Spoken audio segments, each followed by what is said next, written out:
ان الحمد للہ نحمده ونصلی علی رسوله الکریم اما بعد اللہم انک عفو تحب العفو فاعف عنا اللہم انک عفو تحب العفو فاعف عنا اللہم انک عفو کریم تحب العفو فاعف عنا۔ آج 21ویں پارے کی تلاوت ہوئی ہے جس میں سورۃ العنکبوت، سورہ روم، سورہ لقمان، سورہ سجدہ اور سورہ احزاب کا کچھ حصہ جو ہے وہ تلاوت کیا گیا۔ آخری سورہ احزاب کے علاوہ باقی تمام صورتیں جو ہیں یہ مکی صورتیں ہیں، اور ان تمام صورتوں کے اندر بنیادی طور پر مسلمانوں کو مضبوط کرنے کے لیے، ان کے کردار کی اصلاح کے لیے، ان کے عقیدے کی پختگی کے لیے عقیدہ توحید پہ بہت سارے جو ہے وہ دلائل دیے گئے ہیں۔ اور مشرکین مکہ، ان کا سب سے بڑا اعتراض جو ہے وہ آخرت پہ ہوتا تھا۔ اس حوالے سے ان صورتوں کے اندر خاص طور پر عقیدہ آخرت کو ثابت کیا گیا ہے، کہیں عقلی دلائل سے، کہیں نقلی دلائل سے، کہیں معجزات کے ذریعے سے۔ بہرحال سورہ العنکبوت جو ہے اس میں آج 21ویں پارے کی جو پہلی آیت تلاوت کی گئی، اتل ما اوحی الیک من الکتاب واقم الصلاۃ ان الصلاۃ تنہی عن الفحشاء والمنکر ولذکر اللہ اکبر واللہ یعلم ما تصنعون، جس میں اللہ رب العالمین فرماتے ہیں کہ پیارے پیغمبر آپ اس کتاب کی جو ہے وہ تلاوت کیجئے، واقم الصلاۃ اور نماز قائم کیجئے، ان الصلاۃ تنہی عن الفحشاء والمنکر یقیناً نماز بے حیائی اور برائی سے روکتی ہے، وَلَذِكْرُ اللَّهِ اکبر اور اللہ کا ذکر ہی سب سے بڑا ہے، وَاللَّهُ يَعْلَمُ مَا تَصْنَعُونَ اللہ تمہارے سارے کاموں کو جانتے ہیں۔ یہاں پر نماز کی اہمیت کے بارے میں، نماز کے اثرات کے حوالے سے ایک بات بیان کی گئی، وہ یہ ہے کہ یقیناً ان الصلاۃ بے شک یہ یقینی اور حتمی بات ہے کہ نماز بے حیائی اور برائی سے روکتی ہے۔ لہٰذا پہلی بات یہ سمجھ لیجئے کہ جو شخص نماز پڑھتا ہے، نمازی ہے، نماز کو قائم کرتا ہے، وہ گناہ، برائی اور بے حیائی کی کسی نہ کسی صورت سے ضرور بچتا ہے۔ قرآن کا یہ اعلان ہے، ہمارے اس پہ ایمان اور یقین ہے، وہ گناہ اور برائی اور بے حیائی کی کسی نہ کسی صورت سے ضرور بچتا ہے۔ کم از کم اس کی میں مثال اگر آپ کو دوں، اگر ایک بندہ آوارگی کے لیے نکلا ہوا ہے، بد نظری کے لیے گیا ہوا ہے، نماز پڑھتا ہے، نماز کا وقت ہو گیا، وہ 15-20 منٹ کے لیے اس دھندے کو چھوڑ کے مسجد میں آ جائے گا، کم از کم 15-20 منٹ کے لیے تو اس گناہ سے رکا ہے نا، کم از کم۔ باقی رہ گی بات یہ، ایک آدمی بغیر وضو کے نماز پڑھ رہا ہے، کپڑے پلید ہیں نماز پڑھ رہا ہے، جگہ گندی ہے نماز پڑھ رہا ہے، وقت نہیں ہے نماز پڑھ رہا ہے، تو یہ نماز میں شامل تو ہوا لیکن اس کی نماز نہیں ہوئی۔ یوں سمجھیے کہ ایک طالب علم امتحان میں شامل ہوا، فیل ہو گیا، اس نے نماز پڑھی ہے لیکن یہ نماز میں فیل ہو گیا، پاس نہیں ہوا۔ اب ایک آدمی نماز پڑھتا ہے 33 نمبر والی، پاس ہو گیا، حاضری لگ گئی، اللہ کے ہاں لکھا گیا، ٹھیک ہو گیا۔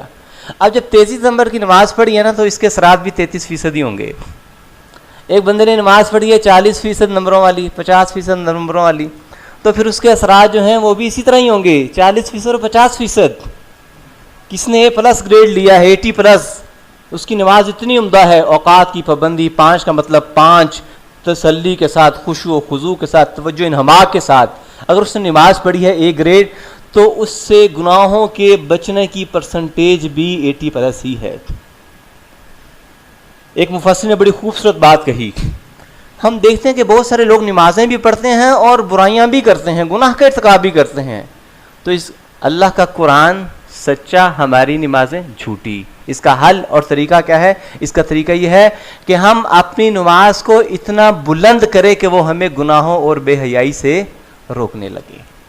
اللہ رب العالمین ہمیں ایسی نماز پڑھنے کی توفیق عطا فرمائے۔ اس آیت کریمہ میں دوسری چیز جو بیان کی گئی وہ یہ ہے کہ وَلَذِكْرُ اللَّهِ اکبر اللہ کا ذکر ہی سب سے بڑا ہے۔ گویا کہ اس آیت کریمہ کے اندر اللہ رب العالمین نے نماز کو ہی ذکر کہا ہے۔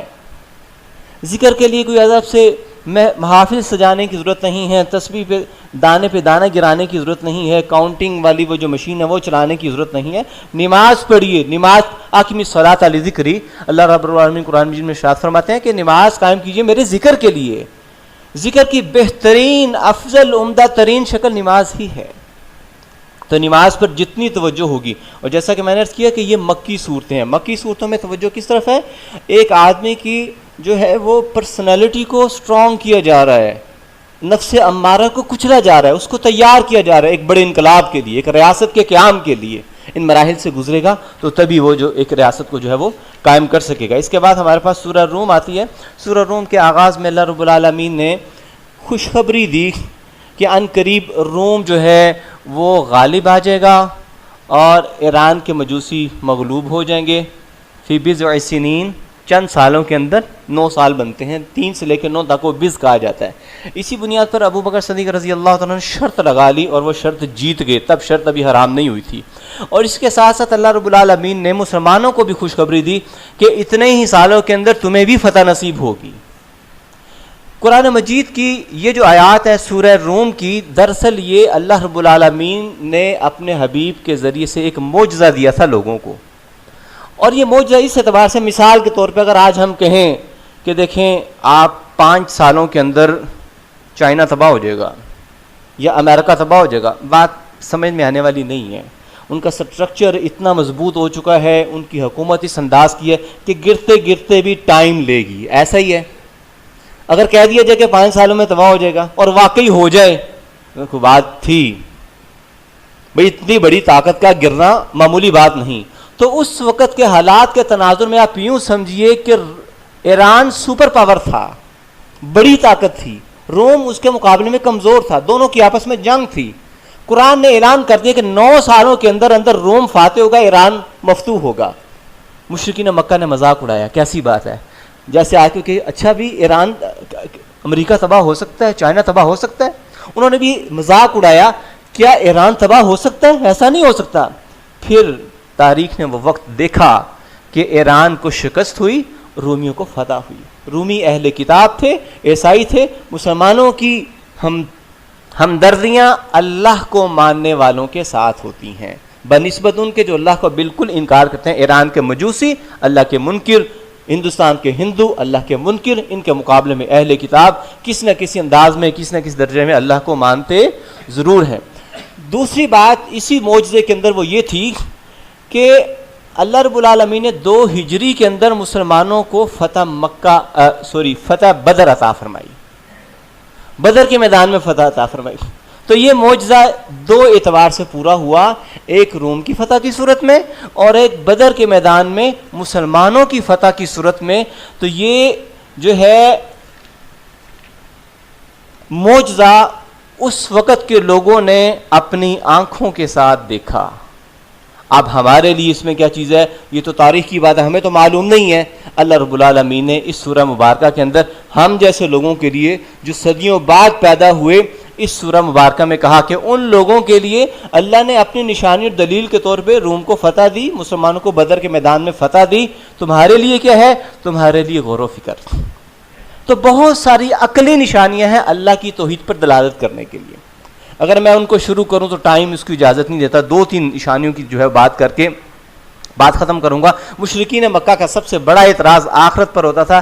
اللہ رب العالمین نے بارش کی مثال دی، فرمایا کہ تم دیکھتے نہیں ہو یہ مئی جولائی کے مہینے میں زمین جل جاتی ہے، گھاس کا نام و نشان مٹ جاتا ہے، درخت سوکھنے لگتے ہیں، پھر یکایک بارش ہوتی ہے اور وہی بے جان مردہ زمین کے اندر لہلہاتے باغ ہمیں جو ہے وہ نظر آنے لگتے ہیں. تو فرمایا کہ جس طرح سے بے جان اور مردہ زمین کو اللہ رب العالمین بارش کے ذریعے سے زندہ کرنے پر قادر ہیں، تو تمہیں بنانے کے بعد، مار کے مٹی میں ملانے کے بعد حشر کے میدان میں دوبارہ زندہ کرنا اللہ کے لیے مشکل نہیں ہے.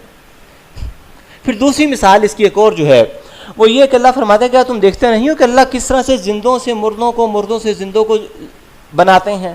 ایک درخت ہوتا ہے، اس کے اوپر ایک بیج لگتا ہے، آپ اس کو سٹور کرتے ہیں سال کے لیے بیج پڑا ہے، کچھ بھی نہیں ہے. آپ نے سال کے بعد زمین میں ڈالا، کھاد ڈالی، پانی ڈالا، چند دنوں کے اندر ایک کومپل سی نکلی، بڑھتے بڑھتے وہ ایک تناور درخت کی شکل اختیار کر جاتا ہے. کیا ہم دیکھتے نہیں ہیں کہ درخت سے بیج اور بیج سے پھر درخت، مرغی سے انڈا ایک بے جان چیز ہے، وہی انڈا کیا پڑا ہوا ہے، لیکن اس کو ایک ٹیمپریچر میں جب رکھا تو 21 دنوں کے بعد اسی میں سے ایک زندہ جیتا جاگتا پرندہ خوبصورت سا اللہ رب العالمین اس خول میں سے نکال کے دنیا کے سامنے پیش کرتے ہیں. دیکھو اللہ اس مردہ چیز میں سے زندہ کو پیدا کرنے پہ قادر ہے، تو تمہیں مار کر قیامت کے دن دوبارہ زندہ پیدا کرنے پر بھی قادر ہیں. یہ دلائل اس قسم کے بہت سارے جو ہیں وہ ان صورتوں کے اندر جو ہیں وہ بھرے ہوئے ہیں. اس کے بعد سورہ لقمان ہے. سورہ لقمان میں حضرت لقمان علیہ السلام جو ہے وہ نبی تھے یا نبی نہیں تھے، بہرحال اللہ کے نیک بندے ضرور تھے. ان کے حوالے سے یہاں پر بھی جو ہے وہ توحید کی بہت ساری باتیں کی گئی ہیں، اور خاص طور پہ انہوں نے اپنے بیٹے کو جو باتیں کہیں وہ اتنی عمدہ تھی کہ اللہ نے قرآن بنا دیا، اور قیامت تک کے لیے ان باتوں کو رہنمائی کے طور پہ پیش کیا. ضرب الامثال آپ دیکھتے ہیں محاورے، تو ادھر ادھر کی کوٹیشنز جو ہے نا، ہماری یہ مروبیت ایک عجیب سی بات ہے. میں کالج میں بیٹھا ہوتا ہوں، کئی دفعہ کولیگ ایک انگلش کا جو ہے نا وہ سینٹنس بولتا ہے، یہ شیکسپیئر نے یہ کہا، فلاں نے یہ کہا. میں نے کہا کوئی نئی بات نہیں کہ حدیث کے اندر اس سے بہتر بات موجود ہے، یہ حدیث ہے. وہ کہتا ہے جی فلاں نے کسی فلاسفر کا، کسی سائیکالوجسٹ کا نام لیتے ہیں، اس نے یہ کہا. میں کو کوئی نئی بات نہیں کہ قرآن میں یہ بات پہلی موجود ہے. یقین جانیے الحمدللہ مجھے نہیں معلوم کہ وہ کوئی ایسی خاص بات کرتے ہوں اور قرآن و حدیث کے اندر اس کی بیس اور بنیاد موجود نہ ہو. ہمیں مروب ہونے کی بجائے قرآن پڑھنا ہے، ہمیں مروب ہونے کی بجائے آقا علیہ الصلوۃ والسلام کے فرامین کو پڑھنا ہے. اور قرآن اور حدیث سے جب ہمارے سینے منور ہوں گے تو ہمیں یہ اوٹ پٹانگ قسم کے فلسفیوں کی الٹی سیدھی باتیں، کچھ صحیح کچھ الٹی، وہ پڑھنے پڑھانے سیکھنے سکھانے کی ضرورت نہیں ہے. یہ نور پر، ہدایت پر مبنی تعلیمات جو ہیں سینے کو منور بھی کریں گی اور ہماری رہنمائی کا کام بھی کریں گی.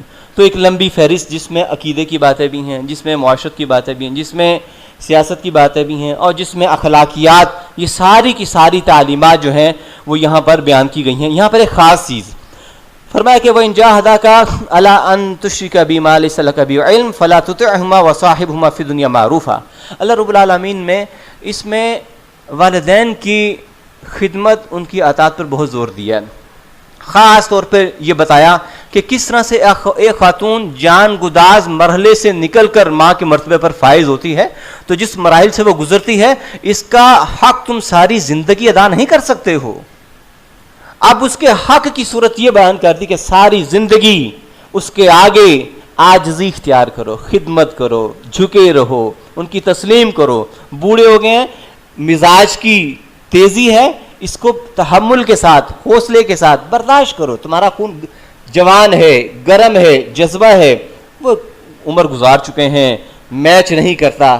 برداشت کرنے کا جو ہمیں حکم دیا گیا. خاص طور پر والدہ کی فضیلت بیان کی گئی. پھر والد کے بارے میں کہا گیا ایک بات ہے، یہ کہا کہ دنیا کے سارے کاموں میں ماں باپ کی بات ماننی ہے، ان کی خدمت کرنی ہے، ان کے آگے عاجزی کرنی ہے، تواضع کرنی ہے.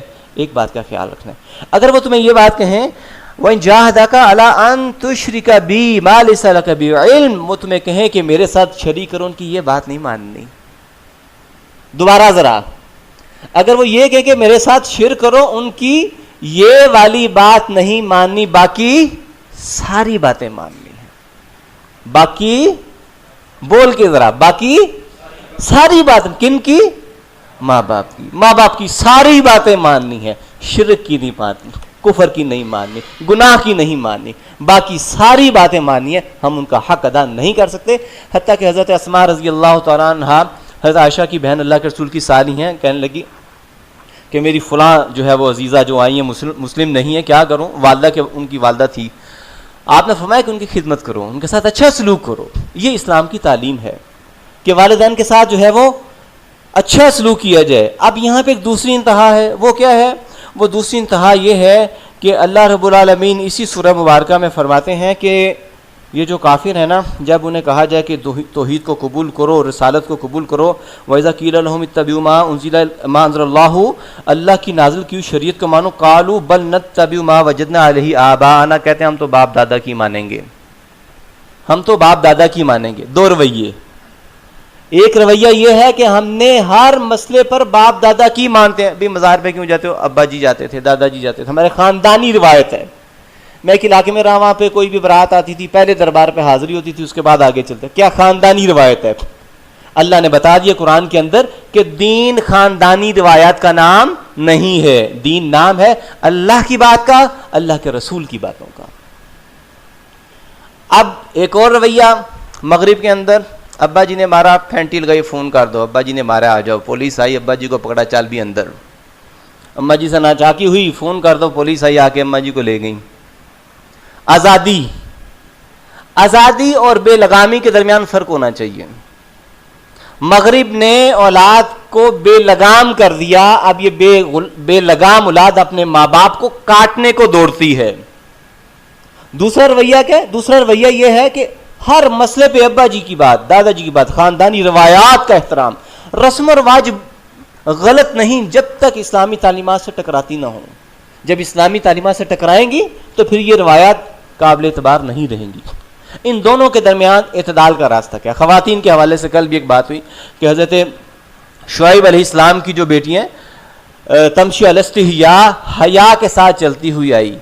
آج چونکہ مجھے اتفاق ہوتا ہے ایجوکیشن سے تعلق ہے مرد و خواتین کو پڑھانے کا، ایک لفظ استعمال کیا جاتا ہے کانفیڈنس، پر اعتماد شخصیت، اور خواتین کے لیے بھی یہی، نہیں آپ آنے دیں، بچیوں کو آگے آنے کا موقع دیں، ان سے ان کا اعتماد بڑھتا ہے، کانفیڈنس آتا ہے، معاشرے میں کھڑے ہونے کا انہیں حوصلہ ملتا ہے، کرجمنٹ ہے یہ۔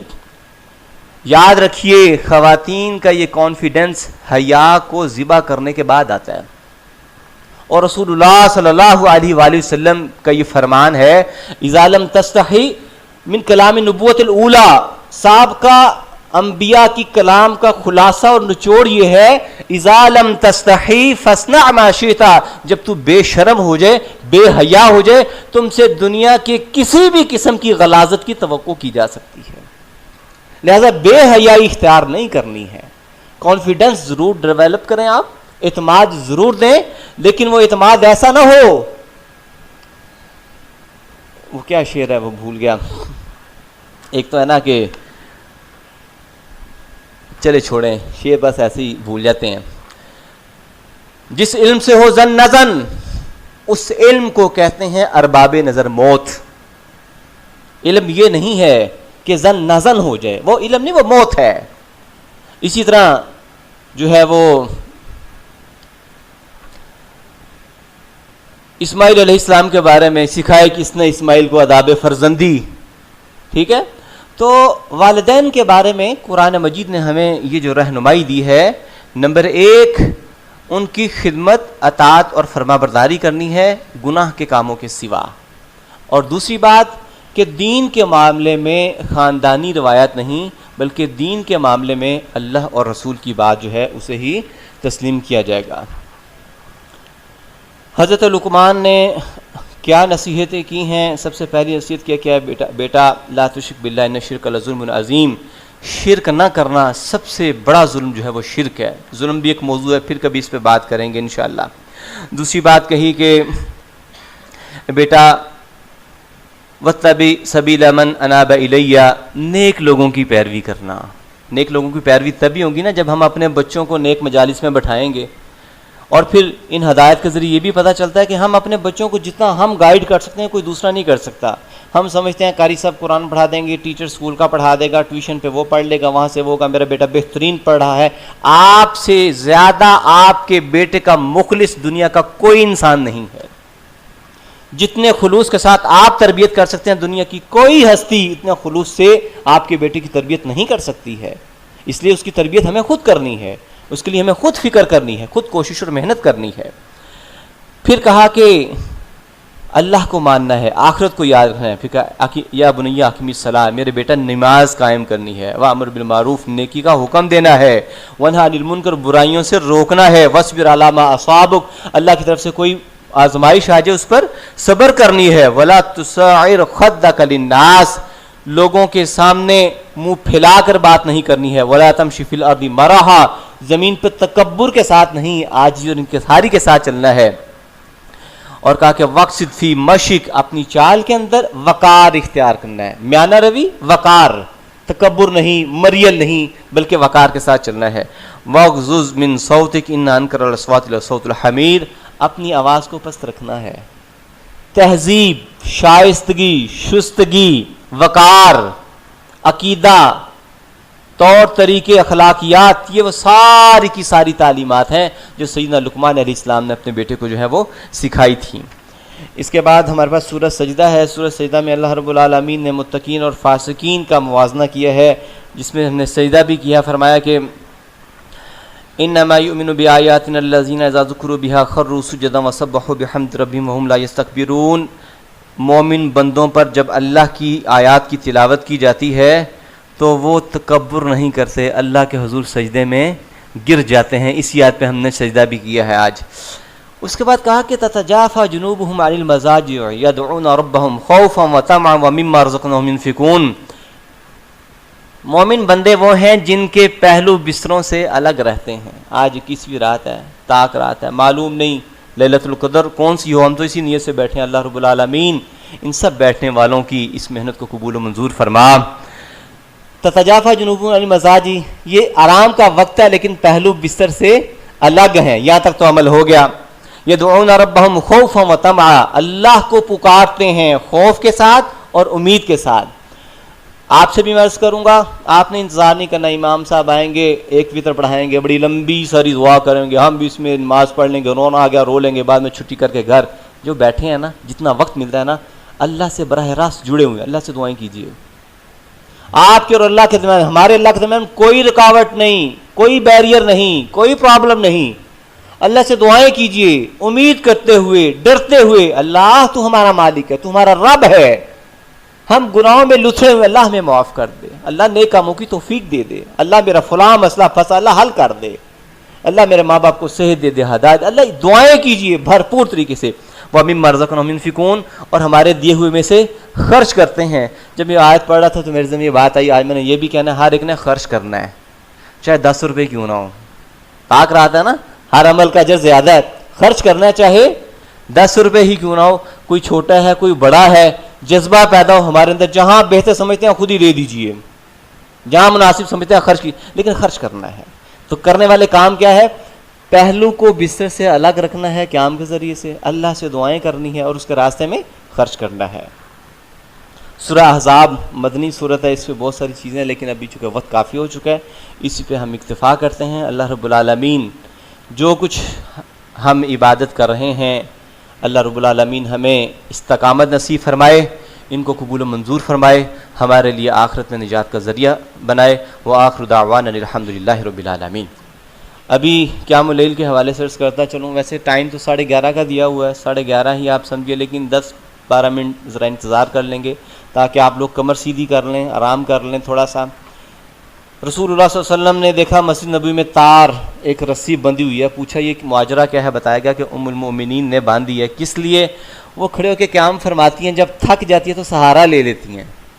آپ نے فرمایا رسی اتار دو، جو تھک جائے آرام کر لے، جب فریش ہو جائے تو پھر آ کے دوبارہ عبادت کے لیے کھڑے ہو جائے. تو یہ جو وقفے ہیں، یہ وقفے اسی مقصد کے لیے کہ تھوڑا سا ہم فریش ہو لیں، اچھے طریقے سے آسانی سے وضو کر لیں، پانی پی لیں، کچھ کھا پی لیں، تو ہم جو ہے وہ عبادت پوری دل جمی کے ساتھ کرتے رہیں.